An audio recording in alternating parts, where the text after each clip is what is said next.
Welcome to enVisioning Success, the weekly podcast that's your prescription for business clarity.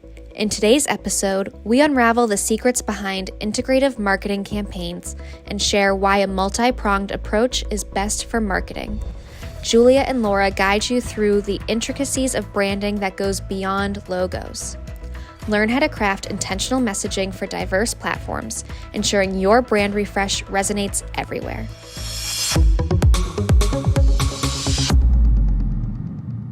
Hi, everybody. Welcome to the show. My name is Laura DiBenedetto. I'm with Julia Becker Collins, and we are excited to talk to you about marketing. Yes, again, we are here. Absolutely. So this show is sponsored by Vision Advertising. Vision Advertising is proudly celebrating our 25th year. Julia and I run the show, and she's my work wife, partner, all the things. Hostess with the mostest. That's right. So this month, we've been talking about branding. This is the fourth episode in a series about branding. And today, apparently, I felt like using all the $50 words when I was drafting the episode and show notes, so I could sound smart. So here's the title for this show. It's a humdinger. You ready for it? We apologize in advance. No, we don't. Okay, I apologize in advance. I stand tall in my big words. Ready? Okay. Integrative marketing campaigns, cohesive multi-channel approaches. We're going to be talking about omni-channel marketing. Yep, that's another one. Wow. Okay. Yep. So I'm sure I could probably bust out some other words and, I could get loquacious. There's a good word. There you go. All right. So the point of all of this, all of it, literally Vision Advertising, the podcast, this episode, the whole schlemiel is to make money, right? We're here for you to make your business more successful so you can do the things that you want with your life.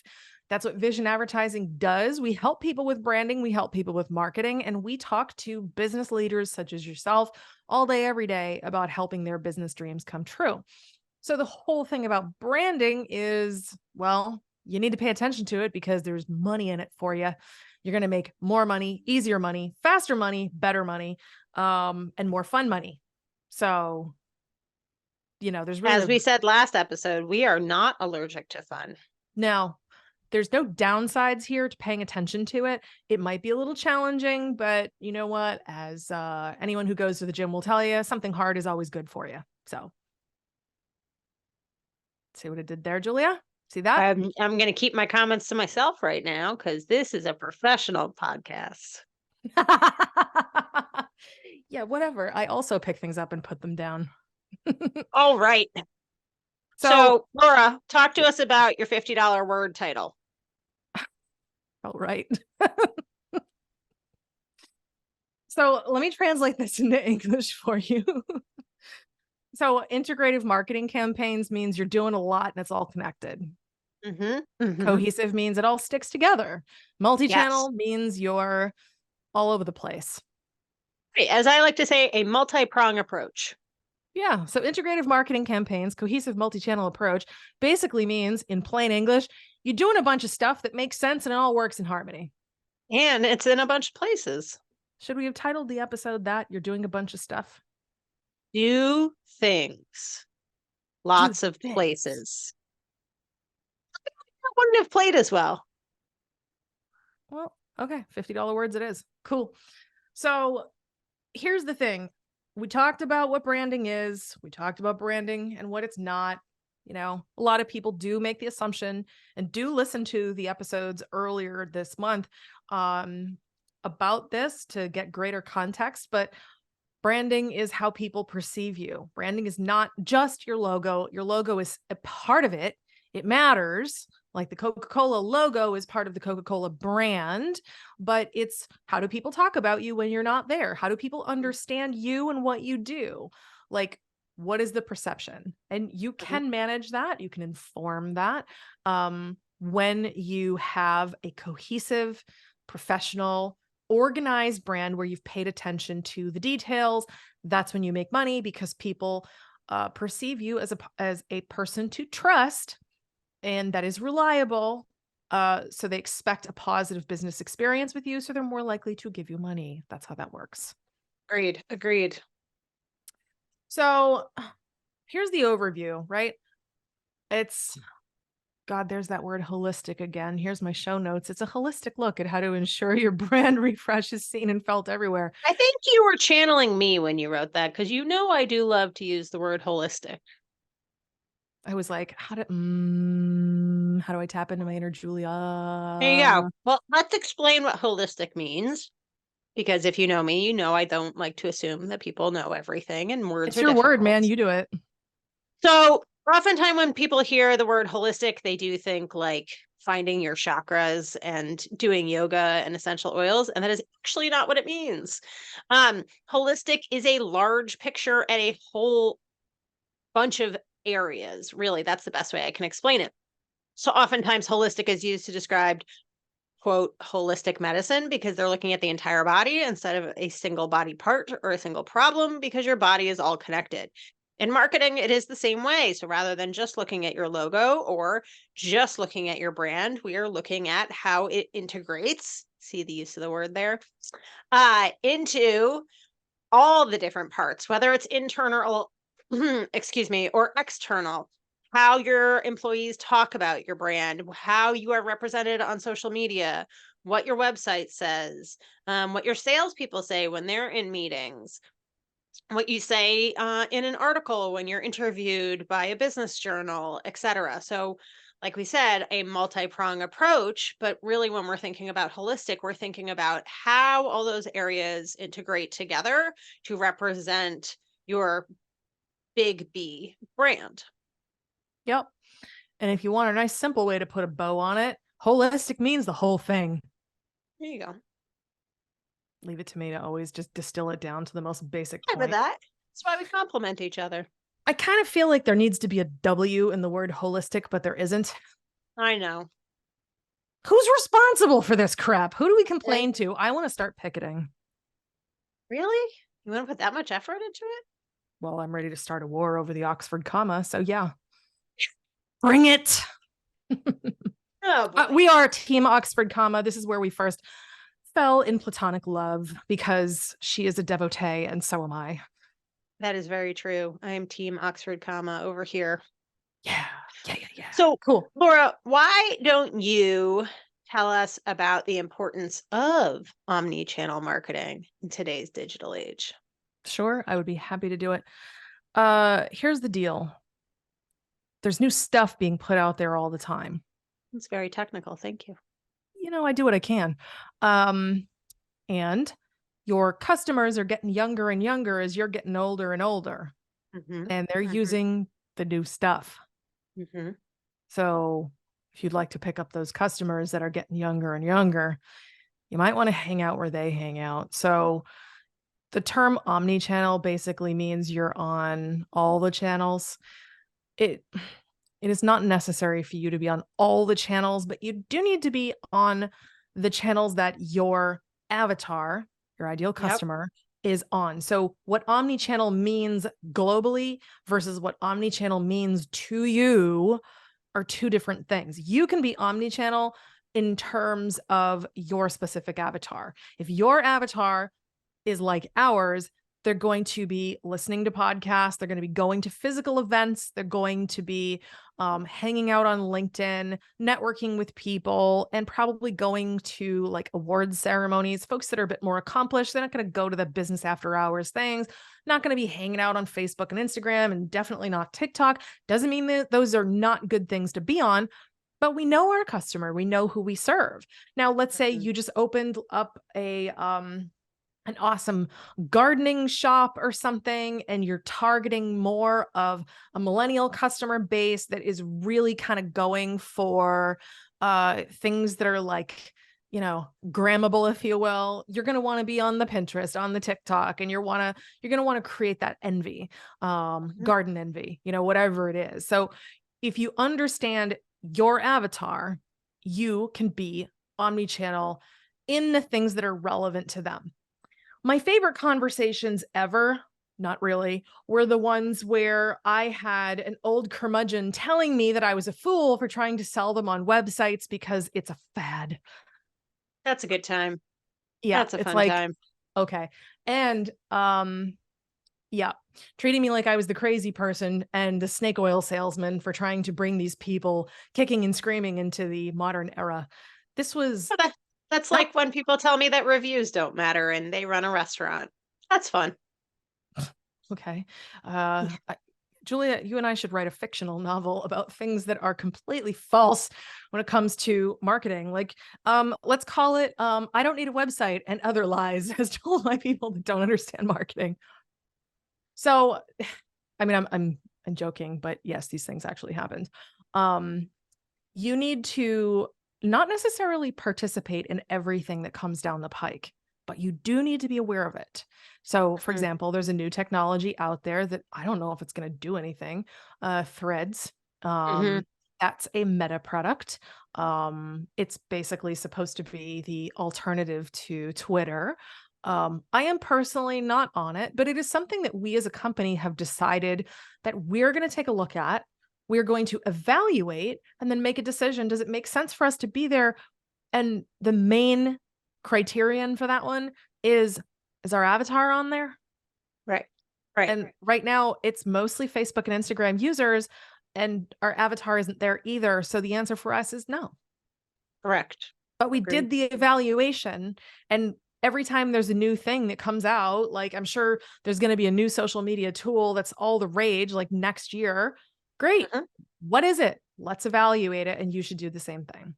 Right. We had a similar internal conversation when Clubhouse first came out, which is an audio social media platform. Should we be there? Is this something we should be investing our time in? We spent some time really trying to figure out who's there, who is this best for, what could it be used for, how could we use it? And we discovered it really wasn't a great use for us. And again, that's not to say it's not great for somebody else. We have a client who is very active on Clubhouse and has found great clients on Clubhouse, and it really helps with her business. And I am all for it. I will wave that flag all day. It is perfect for her because that is where she needs to be to reach her ideal client. But that is not where we should be. Mm.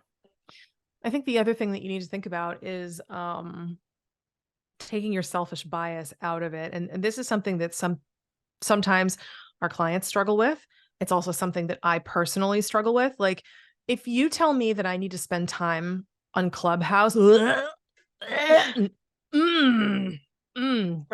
choking that one back. Nope, hard pass. But if it was absolutely integral for vision advertising to exist on Clubhouse because it was the correct decision, I would either A, find a way to get past my vomiting urge, or I would see if there's someone on the team who perhaps would be suited to that.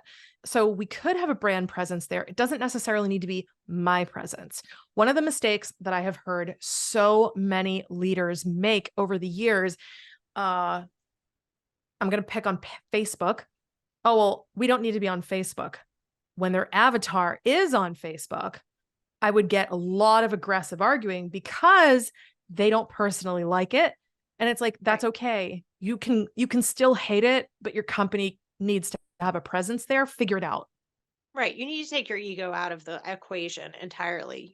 Going back to the joke I made earlier about a restaurant owner not wanting to be on Yelp or thinking that reviews matter. Yes, that really did happen. That was a real conversation I had, and I've had it multiple times with different owners. And it's the same thing. If you personally don't like Yelp and if it annoys you, that's okay. It can annoy you, but that doesn't mean people aren't using it and your ideal client isn't there. Those are two separate things. I personally do not enjoy Facebook, but that doesn't mean that we as a company wouldn't be investing our time, money, and expertise on Facebook if our ideal client was there. They're two separate things. Absolutely. Ego and preference have no place in this. At the end of the day, it's not about you. It's about your avatar. Correct. And if you're the one that wants to make money, guess who pays you? Your avatar. So, I don't know, cater to them. So Right. Exactly. yeah, figuring out what your omnichannel marketing is going to be is dependent on them. If you need help figuring out who your avatar is, I'm thinking that's the theme for next month. We'll probably be like getting into defining who your avatar is and, stuff like that. So screw it. Decision made. Let's do it. We're going to do an avatar next month, kiddies. Buckle Rock up. and roll. Yep. It's going to be super fun. So the thing that you want to think about when you are considering the branding, the rebranding, getting consistent about which platforms you're going to be on, is your campaign coordination, but also your intentional different messaging. And let me define what this is. So consistency goes back to your brand guide. You want to be using probably the same buzzwords and speaking about what you do in the same way, but your tone will probably change from Instagram, which is a highly visual image platform, to YouTube, which is all about telling stories by way of edutainment, to LinkedIn, which is usually about powerful storytelling, accompanied by an image. So yes, consistency in messaging, but the delivery really needs to fit the platform. I've seen people be like, okay, well, I've created a piece of content. Let me just post it everywhere. Big mistake. Julia, can you tell us why that's a mistake? Absolutely. Well, I can give you an example and tell you why. Ooh. Twofer. I know. So here is the easiest example. I am a big fan of automation. We at Vision Advertising love to simplify things. We think you, as the business owner, definitely should be simplifying and getting your time back. And one of those simplifying and automation tools is the way that you can push and pull posts between Facebook and Instagram, using that as an example. And that's awesome and great. And we love that. And we love moving content around so you don't have to duplicate, etc. However, that being said, your audience, as we keep discussing, is very different on Facebook and Instagram. And so you can put the same content in terms of topic, in terms of theme, in terms of image on both platforms, but you need to speak to the audience that is on that platform. And here is a specific example of that. If you post on Instagram, you're going to have all kinds of hashtags. You're going to tag people with the at symbol, etc. And then you push that over to Facebook and you still have all of that in there. And I have seen time and time again that businesses don't bother taking the 5 minutes it takes to go into Facebook and editing the post so that it speaks to that audience specifically. You're tagging things correctly in Facebook instead of trying to tag back to Instagram.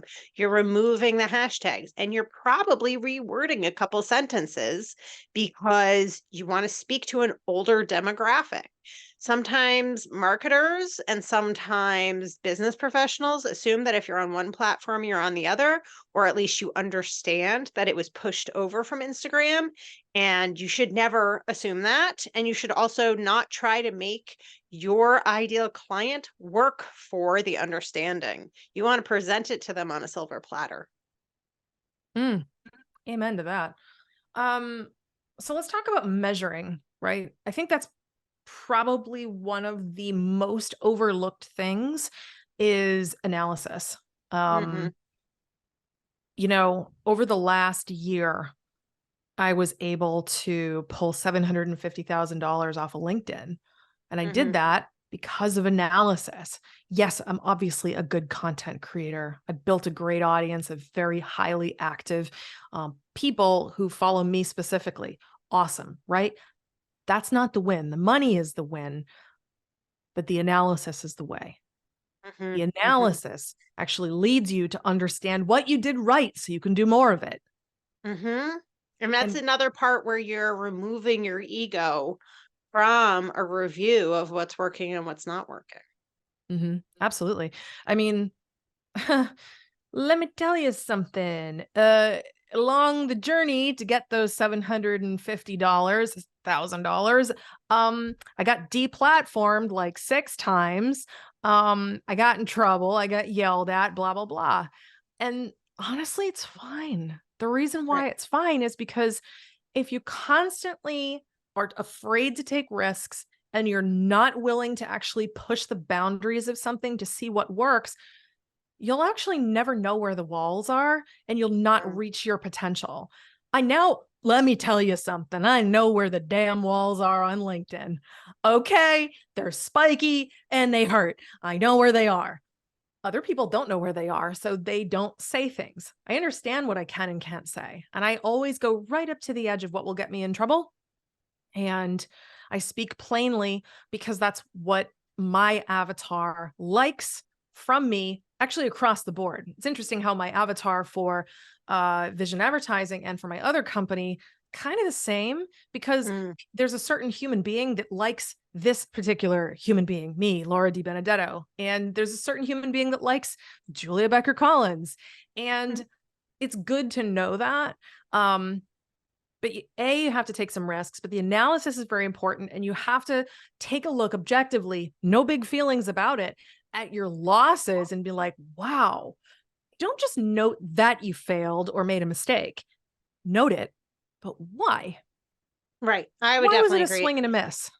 And even beyond social media, this is where it goes into putting your ego aside. If you lose a client, are you asking why they're leaving? It's, I want to understand, what could we have done better? Did you have a budget cut? Is this absolutely nothing we did? Or is it something we could have done better? Like, please help me understand. It's not personal. I really do want to learn and grow. And that's another part of brand. Are you able to set that ego aside and really try to learn from the people you're selling to, trying to sell to, want to sell to, etc.? Yeah, God, that's so right. God, I want to do like a deep dive down that rabbit hole so bad. Let me just circle the rabbit hole briefly. Tiptoe around the outside. There you go. Guys, you know this. Being a business leader means you need to be brave. You need to be brave to go after the sales, but you also need to go after the failures and dissect them so you can learn from them. And that means if you have a customer who's pissed off at you before you lose them, why are we disappointing you and what can we do better? What would you prefer that we were doing? If there were a way to provide this product to you in a way that would make you happy, what would it be that is different than what we're doing? I learned this a long time ago. This might be the golden nugget from this episode, actually. Might be. Anytime you're looking for critical feedback from a human, not so much data. Data is objective. Human beings are not. You have to ask 3 times. So I've been using this trick for years, and this is how I get the truth out of people every time. And I always want to know the truth, and I hate when it hurts, but too bad it does. And it's so valuable. So, hey, thanks for getting on the phone with me. Is there anything that I can possibly do better to improve your experience? And I ask this of happy customers. They'll be like, no, you guys are great. Thanks. Ask again. Yeah, you know what? That's awesome. But here's the thing. I know for a fact that there's something that we could be doing better. I want to know what it is from your perspective. No. I swear you guys are really, really great. Ask again. Okay. If there was one thing, just one, that we could do better, and you own this company, how would you provide the service to you in a way that would be just even a little bit better? Well, you put it like that. I suppose you could do this, this, and this. Always ask 3 times. Ask 3 times when you want to get the best price. Ask 3 times when you want to get the truth. Ask 3 times when you want to make the sale. Are you sure? Are you absolutely sure? You sure that's the best you can do? Are you sure? Your voice can continue to go up in pitch if you like. And I mean, when you get feedback from somebody that's a current client, this is again where your brand comes into play. Because what if they're giving you feedback of, well, I really wish you did make those chocolate chip cookies.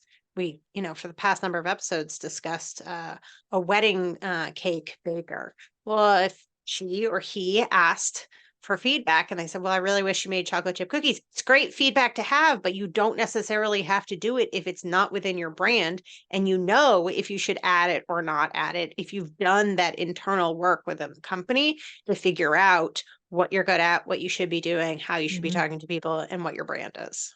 It also doesn't mean that you can't solve the problem a different way. In the first batch of 4 episodes that we did, we also talked about referral partnerships.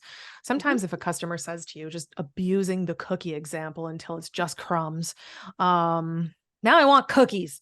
If we think about it, okay, well, our customer wants cookies.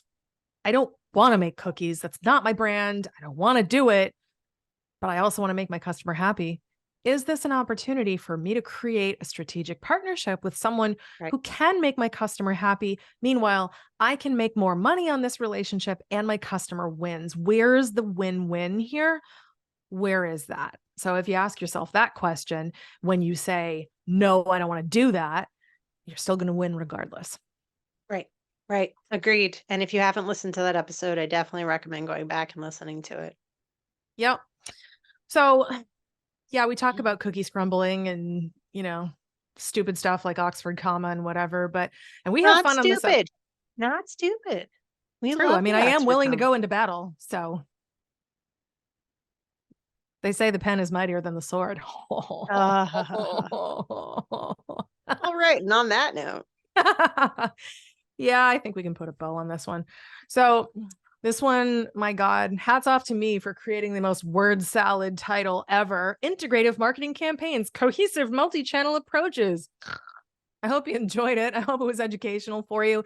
We always try to create lots and lots of value for you. And we really deeply want to hear what you would like to learn about as you're listening to these episodes. If you need help with your marketing, please reach out. Obviously, sponsored by Vision Advertising, yada, yada. You've heard the plug. But more specifically, if you have feedback about the show, hey, Laura and Julia, we love it when you do this and that. See, I'm asking for feedback. I'm not going to ask you 3 times. I'll probably ask you 100 times, but we want to hear what you think. Hey, can you do less of this? Can you do more of that? Or can you talk about this particular subject? Please let us know. We really want to hear what you want to hear about and speak to those things that matter to your business. So again, we are sponsored by Vision Advertising. 25 years, baby. We're working on the rebrand now. Yeah, big, exciting stuff. If you'd like a complimentary marketing evaluation, you could just check it out at vision-advertising.com. Otherwise, we look forward to seeing you in the next episode. Thank you, Julia, for being the best person in the whole wide world. Thanks. Welcome. Thank you. My name is Laura DiBenedetto. It's been a pleasure to have you here, and we will see you next time.